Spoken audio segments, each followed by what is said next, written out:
Musique.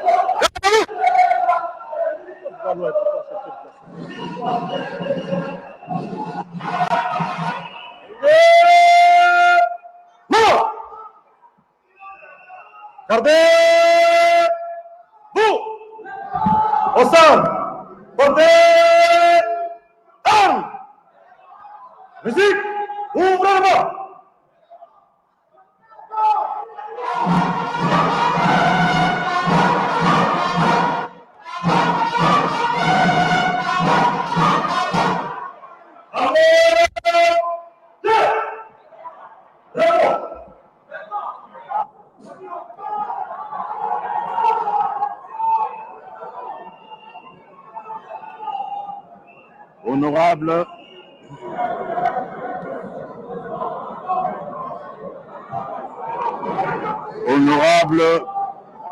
Honorable président du bureau d'âge de l'Assemblée nationale, honorable président du Sénat, honorables députés et sénateurs, distingués invités, mes chers compatriotes, il y a un an, jour pour jour, que je prononçais devant ce même auditoire et ce même lieu mon premier discours sur l'état de la nation. Ce fut alors une occasion non seulement de dresser à l'attention des Congolaises et des Congolais le bilan de l'action des pouvoirs publics durant l'année civile, mais aussi de partager avec mes compatriotes ma détermination à engager dans tous les secteurs de la vie nationale les réformes nécessaires à l'amélioration de leur vécu quotidien, selon notre leitmotiv, le peuple d'abord.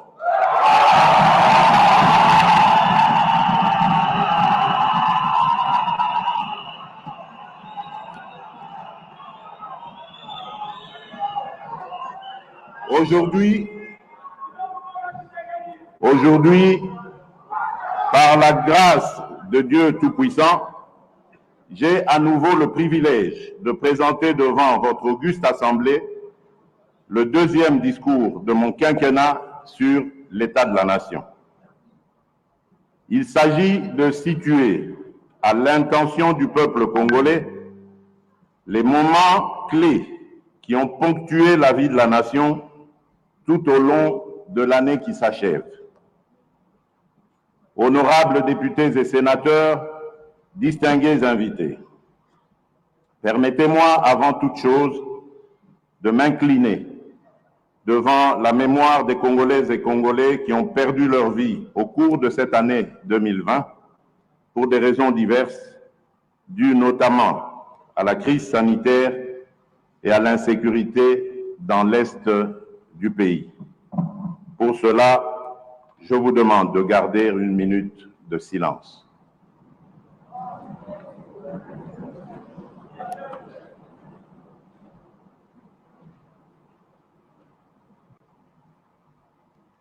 Je vous remercie.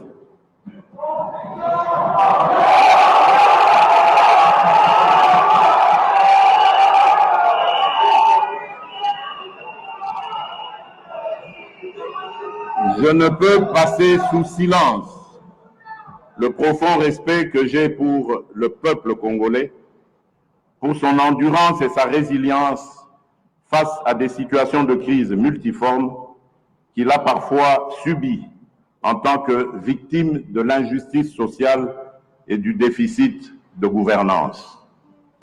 Honorables députés et sénateurs, distingués invités, le 13 décembre 2019, dans cette même salle, j'avais annoncé que l'an 2020 serait l'année de l'action, durant laquelle tout devait être mis en œuvre pour rendre irréversible notre lancée vers le progrès et l'émergence. Ma détermination était renforcée par l'expérience réussie de l'alternance pacifique au sommet de l'État, événement majeur qui tranchait avec le passé tumultueux de notre pays depuis son indépendance. Dans cette optique, j'avais pris devant notre peuple l'engagement d'opérer les réformes courageuses et ambitieuses qu'impose la reconstruction de notre pays. Mais je savais que le seul vouloir n'allait pas suffire, qu'il fallait établir un cadre politique et institutionnel qui soit propice à leur mise en œuvre. Et que, dans le même élan, j'ai formulé le vœu qu'ensemble, dans le cadre de notre coalition, mon prédécesseur et moi-même allions relever les défis qui s'imposaient à nous tous en tant que citoyens de ce beau pays. En effet, telle qu'elle était pensée après les élections de 2018, la coalition FCC-CACH avait pour vocation non seulement de garantir une alternance pacifique et éviter à notre pays des conflits majeurs, mais aussi à servir de catalyseur pour que l'action du gouvernement puisse mieux rencontrer les attentes de la population. Malheureusement, la réalité des faits est que, malgré les efforts que j'ai déployés, les sacrifices que j'ai consentis et les humiliations que j'ai tolérées,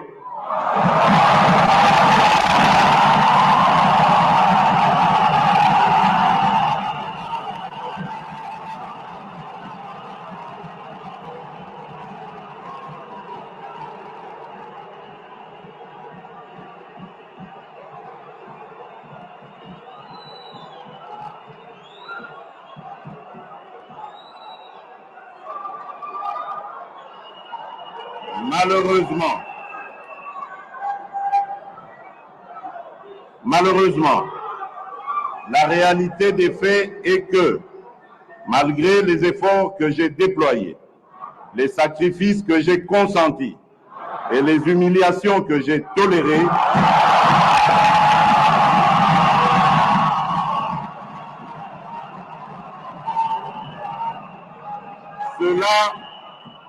cela n'a pas suffi à faire fonctionner harmonieusement cette coalition. Cela n'a pas non plus empêché l'émergence de difficultés de tous ordres au sein de celle-ci, rendant ainsi aléatoire la concrétisation du changement tant réclamé par notre peuple. Face à cette situation qui menaçait à la longue le fonctionnement normal de nos institutions dont je suis le garant, il me fallait absolument réagir, mieux agir.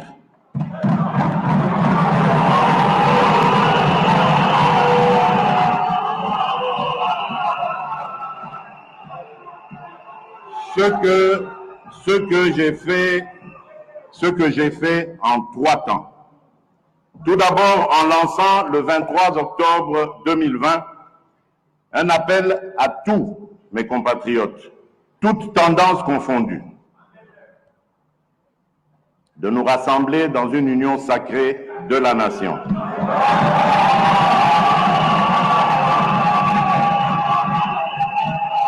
Autour de principes, de valeurs et d'actions dédiées au service de la population. Ensuite, en me fondant sur les prérogatives que me confère l'article 69 de notre Constitution, j'ai engagé de larges consultations des forces vives de la nation à travers des leaders les plus représentatifs de la société civile et de la classe politique afin de recueillir leurs avis et éventuelles recommandations sur les solutions de sortie de crise. Enfin, par mon message à la nation du 6 décembre dernier, j'ai rendu public les décisions que j'avais prises, enrichies par les apports de différents groupes et personnalités consultées. En effet, comme cela est ressorti dans mon dernier message à la nation, j'ai noté une forte convergence entre la très grande majorité des partis consultés et moi-même sur la nécessité de rompre avec une coalition FCC-Cash devenue paralysante pour l'action du gouvernement.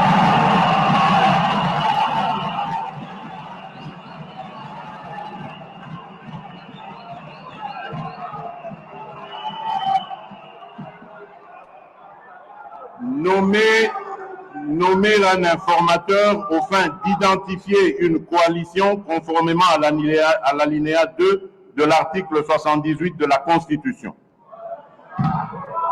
Procéder à la formation d'un gouvernement de l'Union sacrée de la nation qui travaillera en harmonie avec le chef de l'État.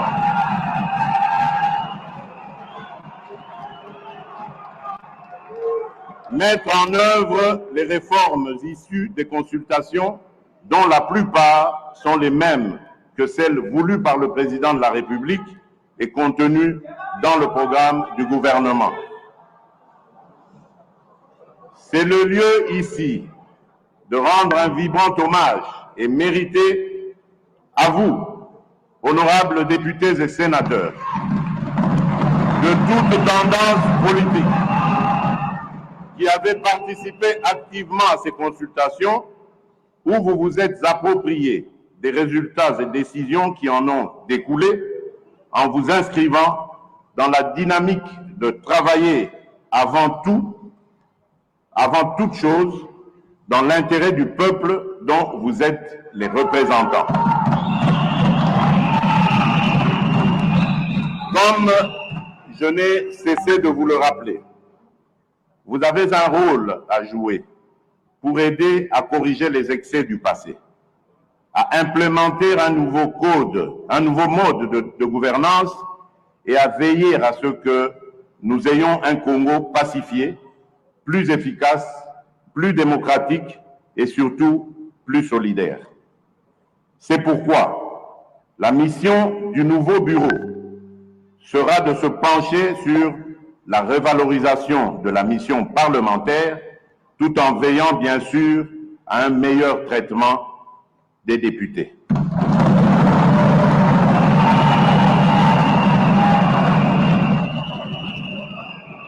La crise à laquelle nous avons assisté au sein de l'Assemblée nationale et son dénouement démocratique exemplaire à travers le traitement et le sort réservé à la pétition engagée par les députés de tous bords contre l'ancien bureau constitue un indice sérieux de maturité politique.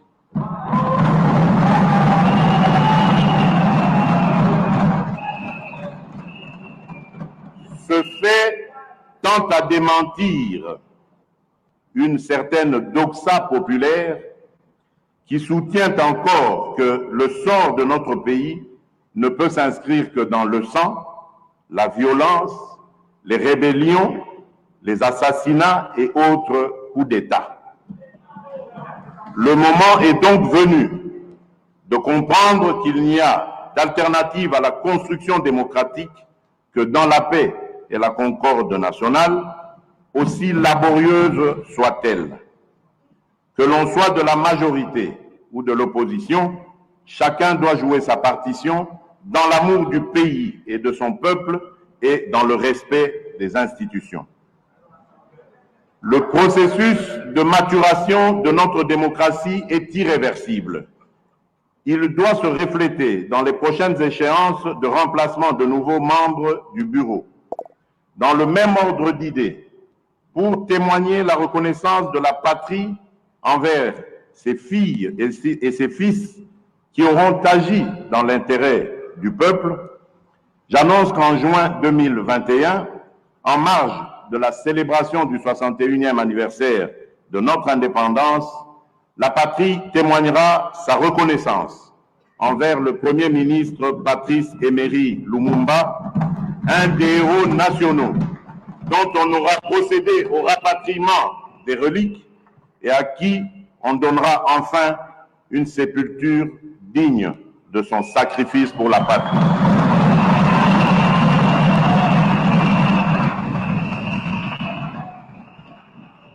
Honorables députés et sénateurs, un autre événement déterminant qui a marqué un tournant décisif dans la vie nationale et a rendu indispensable des actions de courage, reste sans nul doute l'apparition dans notre pays de l'épidémie de coronavirus Covid-19 qui met en danger la santé de nos populations déjà fortement vulnérables de suite de l'accès insuffisant à la santé, à l'eau, à l'électricité et en proie à d'autres maladies et épidémies. En effet, l'année qui s'achève a été profondément affectée par la crise sanitaire et socio-économique provoquée par la pandémie de la COVID-19, ainsi que d'autres épidémies dont la maladie à virus Ebola, qui ont occasionné de lourdes pertes en vies humaines à travers le pays. Il s'y est de rappeler que pour mettre la population à l'abri de toute propagation de la contamination au coronavirus, j'ai immédiatement mis en place des mesures pour contenir sa progression. En effet, j'ai proclamé l'état d'urgence sanitaire en imposant une série de mesures de prévention et de protection qui ont permis de ralentir la propagation de l'épidémie dans la capitale ainsi que dans les provinces. La prise en charge de la lutte contre la COVID-19 a été confiée à un comité multisectoriel. Une task force présidentielle a été mise en place pour le suivi et l'évaluation de toutes les activités de prévention et de riposte contre la pandémie de coronavirus. L'on peut noter avec satisfaction que grâce à mon impulsion, l'année 2020 a marqué la fin de l'épidémie mortelle de la maladie à virus Ebola qui a sévi à l'est du pays et dans la province de l'Équateur et de l'épidémie de rougeole grâce aux campagnes de riposte menées avec efficacité par les experts nationaux et internationaux intégrant la vaccination, la prise en charge des cas et la surveillance de la maladie. De même, les interventions du gouvernement et de ses partenaires ont permis de réduire à 40% la mortalité pour cause de choléra. En revanche, l'on doit constater que notre pays continue à faire face à la pandémie de Covid-19, dont le premier cas a été détecté en mars 2020. En dépit de l'existence de ce dispositif qui a permis d'obtenir des résultats probants en termes notamment de maîtrise du nombre de cas de contamination et de baisse de cas de décès, l'on doit admettre que la riposte à la COVID-19 reste confrontée dans notre pays à des défis majeurs, dont principalement la prise en charge gratuite des patients, la réalisation des tests à grande échelle et la mitigation des conséquences socio-économiques qui nécessitent encore beaucoup de moyens. À cela s'ajoute le déficit de structures de santé capables de répondre à une épidémie à grande échelle, les besoins en ressources humaines de pointe, ainsi que la gestion de transport des malades. Ces différents défis justifient mon appel à une maximisation des recettes publiques par le gouvernement, à l'intensification de la lutte contre la corruption, à la création d'un fonds national de solidarité pour faire face à la COVID-19, à la solidarité et à la coopération internationale, tant sur le plan bilatéral que multilatéral. Entre-temps, j'appelle les Congolaises et les Congolais à la vigilance tous azimuts face à la remontée des cas de Covid-19 qui se confirme maintenant comme une deuxième vague, principalement dans la ville de Kinshasa. Cette deuxième vague est essentiellement due à l'importation des cas venant des pays étrangers, mais aussi au relâchement des mesures de prévention. Il nous sera difficile de maîtriser cette nouvelle vague si la population n'obéit pas aux gestes barrières. C'est pourquoi j'invite notre population à respecter toutes les mesures édictées à cet effet par les autorités sanitaires, notamment le port obligatoire de masques. Honorables députés et sénateurs, distingués invités, au cours de cette année 2020, la vie nationale est aussi restée dominée par le défi sécuritaire. En effet, la situation demeure toujours préoccupante dans l'Est et dans le Nord-Est de notre pays. Diverses actions ont été menées et continuent à être menées pour y faire face. Des programmes publics et privés de sensibilisation de la population sont implémentés sur le terrain. Des opérations de nos forces armées tendant à traquer et neutraliser les ennemis sont toujours en cours et une réforme des programmes DDR et STAREC est actuellement en phase de finalisation pour aboutir à un programme unique et fusionné DDR-CS, désarmement, démobilisation, réinsertion communautaire et stabilisation, destiné à gérer les cas des personnes qui renoncent aux activités des groupes armés. Je vous demande donc de soutenir mon action pour le rétablissement de l'autorité de l'État dans cette partie de notre pays. Les FARDC, dont j'assume le commandement suprême, vont prendre de plus en plus d'ampleur, de plus en plus de force, et elles seront capables de défendre notre pays et tout le territoire national.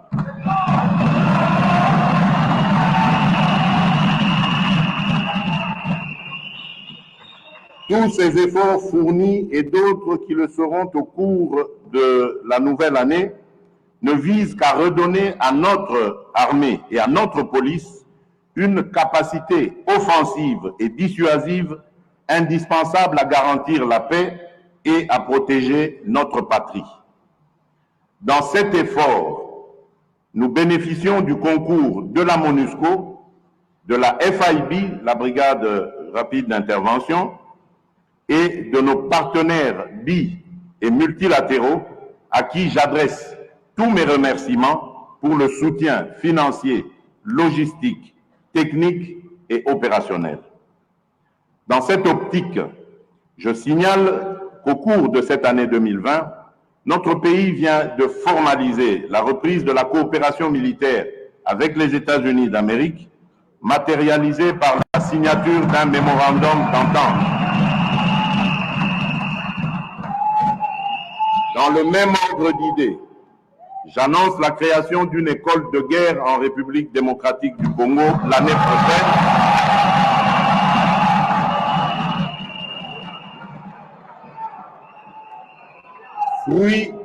Fruit de la coopération avec la France, avec pour objectif d'améliorer la formation et la remise à niveau de nos officiers supérieurs dans tous les domaines.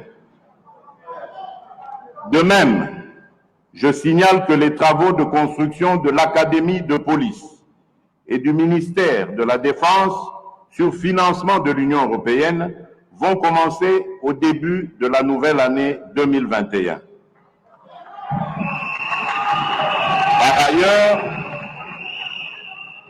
Par ailleurs, se poursuivront au cours de la même année la coopération avec la Chine pour la construction de nouvelles infrastructures. Dans le même ordre d'idées, le mini-sommet de Goma, tenu à mon initiative en visioconférence en date du 7 octobre 2020 et qui a réuni les chefs d'État de l'Ouganda, du Rwanda, de l'Angola et de la République démocratique du Congo, a permis notamment d'évaluer la situation sécuritaire dans la région des Grands Lacs, en particulier en République démocratique du Congo, marquée par l'activisme et la menace des groupes armés et des forces négatives. À cette occasion, les chefs d'État ont rappelé l'accord cadre d'Addis Abeba qui affirme les préoccupations sécuritaires des pays de la sous-région et ont affirmé leur volonté de conjuguer leurs efforts visant à éradiquer ces forces négatives et groupes armés opérant dans la sous-région et en particulier à l'est de la République démocratique du Congo. Tous ces efforts fournis et d'autres qui le seront au cours de la nouvelle année ne visent qu'à redonner à notre armée et à notre police une capacité offensive et dissuasive indispensable pour la protection de la patrie. Honorables députés et sénateurs, distingués invités, je ne peux passer sous silence un autre défi qui a marqué mon action au cours de cette année 2020, à savoir l'éducation. Point n'est besoin de rappeler que l'éducation constitue un des facteurs qui élève le niveau d'une nation. En application de l'article 43 de la Constitution, j'ai décidé de la mise en œuvre effective de la gratuité de l'enseignement à l'ensemble du niveau primaire et sur toute l'étendue du territoire national dès la rentrée scolaire 2019-2020. Cette importante décision a permis à plus de 4 millions d'enfants d'intégrer ou de réintégrer le système éducatif en allant à l'école.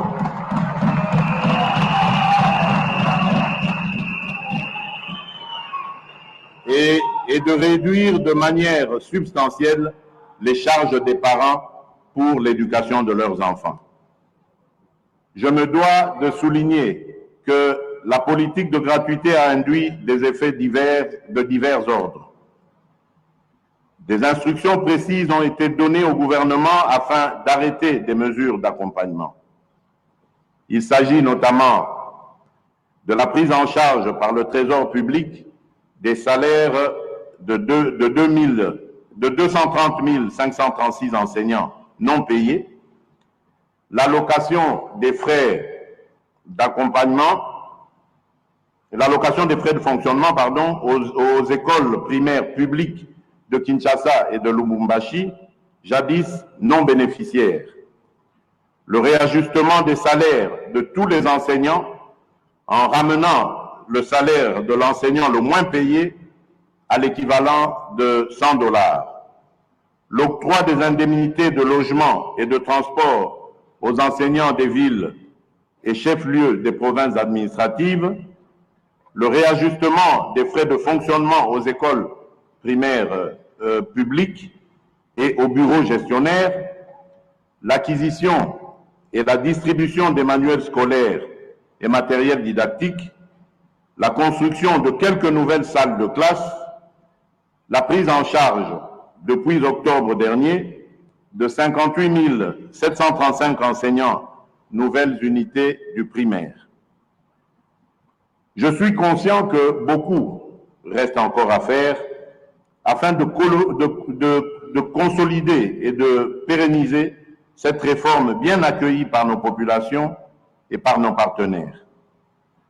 Considérant que l'éducation est le moteur de développement d'un pays, je m'engage à ménager aucun effort pour que les réformes fondamentales retenues dans la stratégie sectorielle de l'éducation et de la formation 2016-2025 soient mises en application.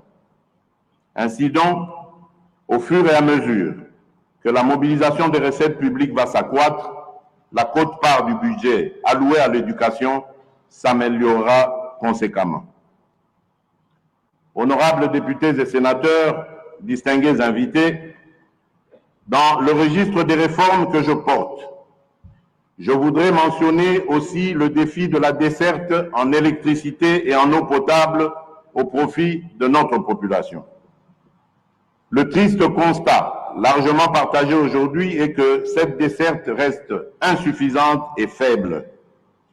Cette situation de fait est d'autant inacceptable que l'immensité et la diversité des sources et des ressources énergétiques et hydrauliques de la République démocratique du Congo sont quasiment sans limite. Ce déficit est dû à l'incapacité par le passé à anticiper les exigences de la démographie galopante d'aujourd'hui et la multiplication de nos cités et de nos villes qui ont fini de prendre de court nos infrastructures insuffisantes et vieillissantes. Comme je le répète souvent, nous devons rompre avec la culture du potentiellement riche pour s'inscrire dans la logique de la réalisation effective et efficiente de nos potentialités. C'est fort de cette conviction qu'a été organisé du 20 au 22 août 2019 le Forum de Matadi sur l'énergie, mère du développement rapide et de la modernité bien comprise. De ce forum est sortie l'option volontariste que l'énergie devrait être considérée comme une priorité du quinquennat en cours. Cette annonce tirait son réalisme des lois numéro 14/011 du 17 juin 2014 sur l'électricité et numéro 15/026 du 31 décembre 2015 sur l'eau, qui ont révolutionné notre gestion passée dans ces deux domaines désormais libéralisés.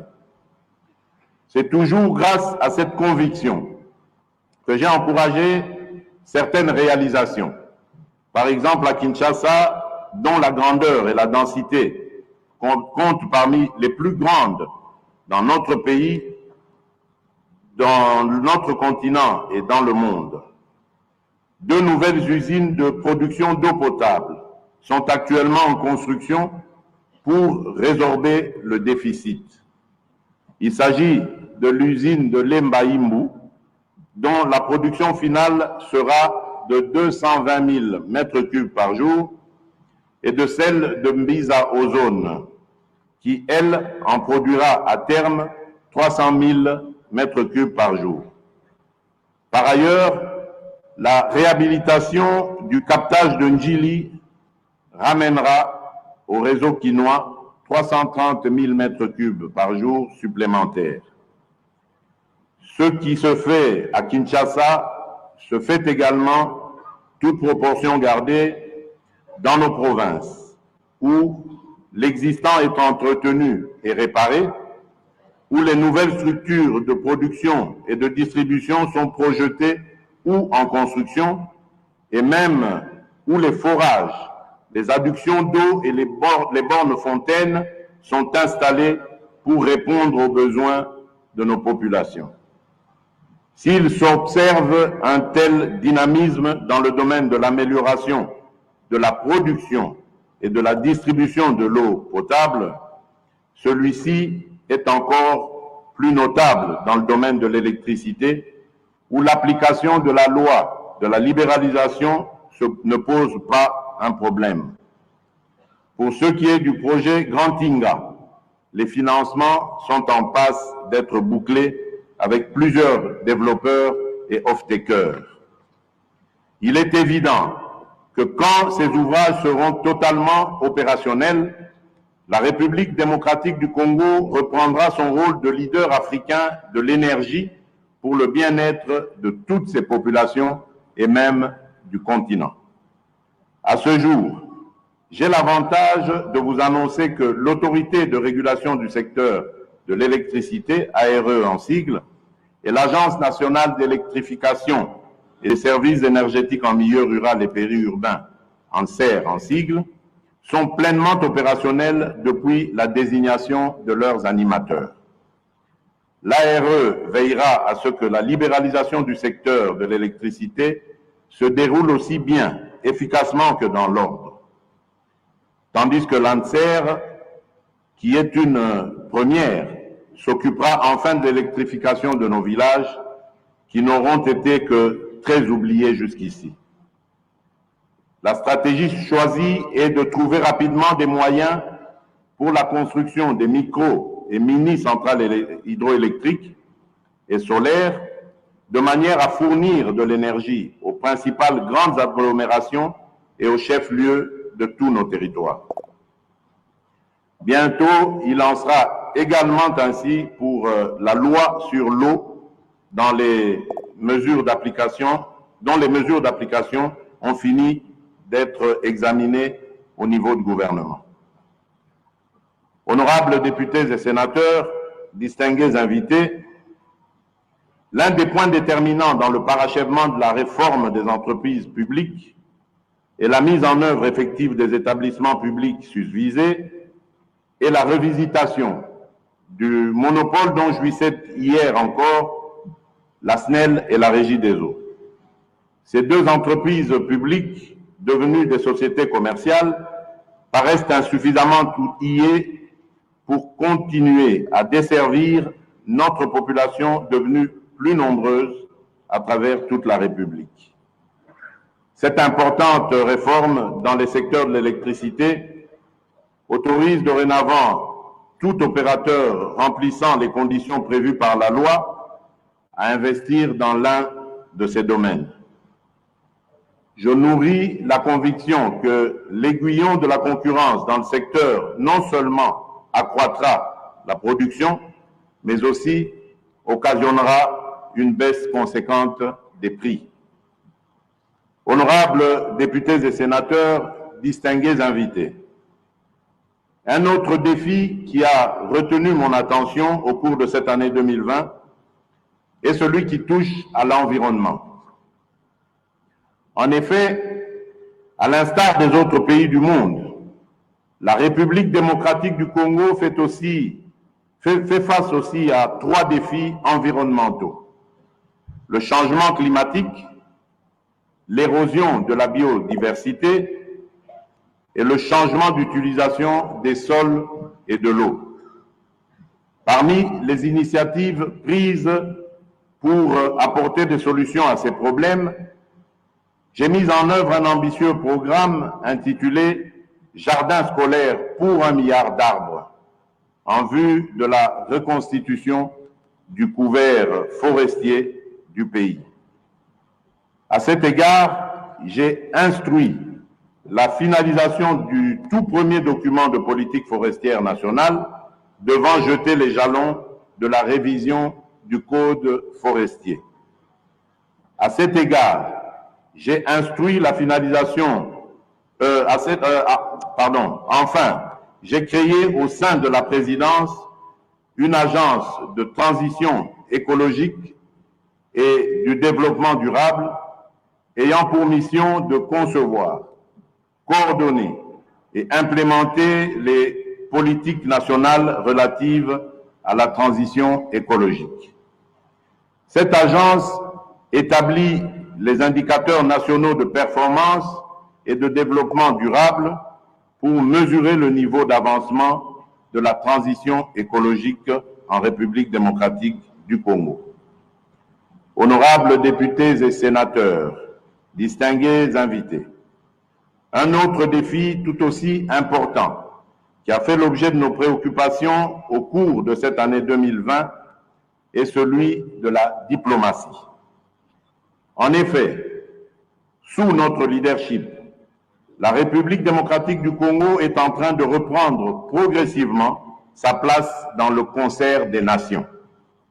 Le 9 février de cette année 2020, en marge de l'ouverture des travaux de la 33e session de l'Assemblée générale de l'Union africaine, j'ai été élu vice-président pour 2020 et président de cette organisation régionale en 2021.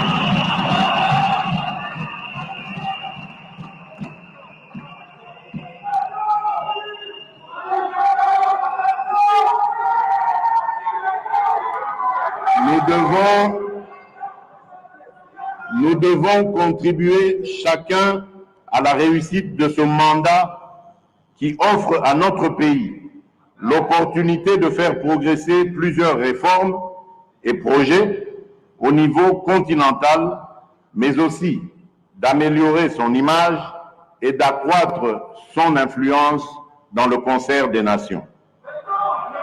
Pour ce faire, une bonne prise en charge de nos ambassades et consulats s'impose dans le but de développer une diplomatie plus ambitieuse, en même temps qu'il est urgent d'apporter certaines réformes qui tiennent compte des contraintes du moment.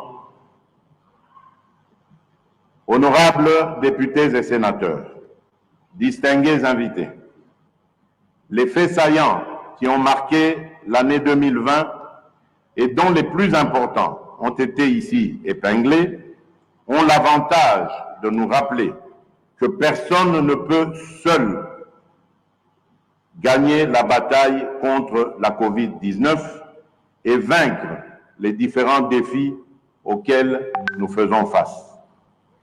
L'élaboration et la mise en œuvre de différentes réformes vont prendre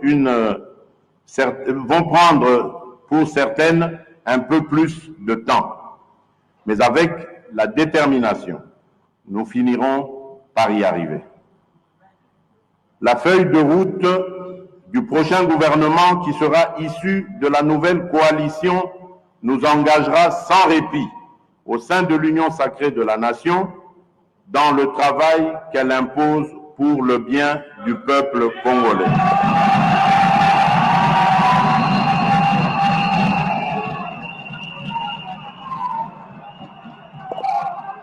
Dès lors,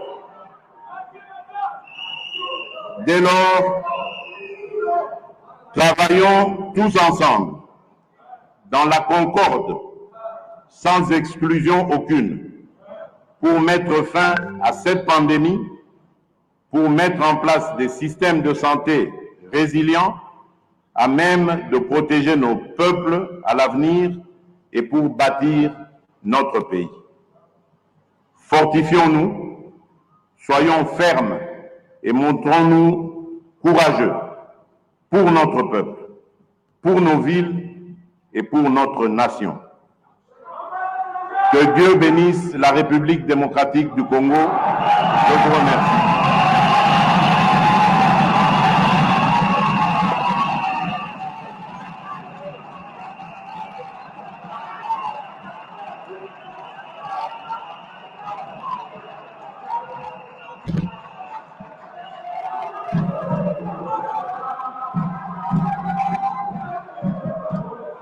Musique, bravo!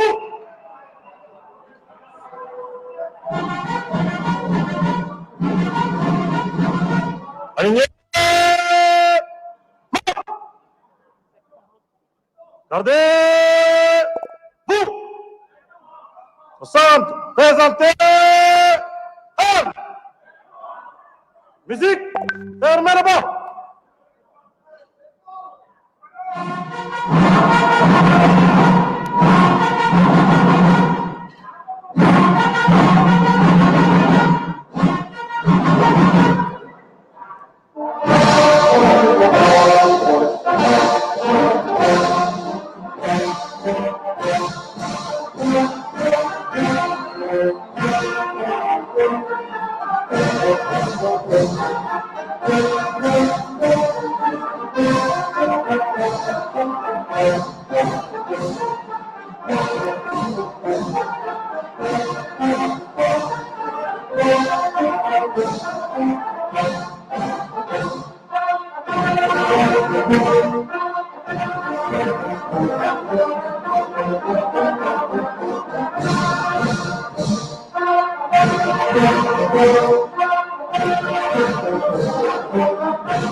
Repos.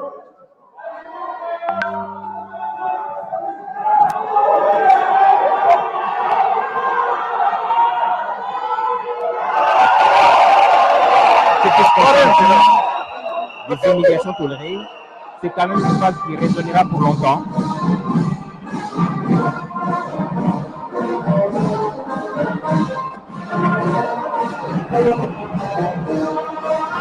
Le président de la République, Giscard Bousséma, qui quitte la salle de congrès après son discours sur l'état de la nation. Qu'est-ce qu'on peut retenir de ce discours, Giscard Bousséma? Débuté à 13h30 heure de Kinshasa, ce discours vient de se terminer. à 13h45 minutes, pardon, à 14h15 minutes, 35 minutes des grands orales au cours duquel le président de la République a commencé comme en 2019, d'abord par rendre grâce à Dieu pour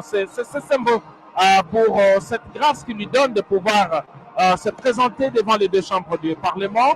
Le président de la République a commencé par rappeler l'engagement qu'il avait pris ici même dans ces locales il y a une année par rapport à sa politique de gouvernance, et il a reconnu ces déficits de gouvernance qui l'a amené aujourd'hui à prendre un tournant au niveau de la politique, rompre avec l'Alliance et donner au Congo un nouvel espoir à travers l'union sacrée de la nation pour laquelle on attend le gouvernement dans les prochains jours.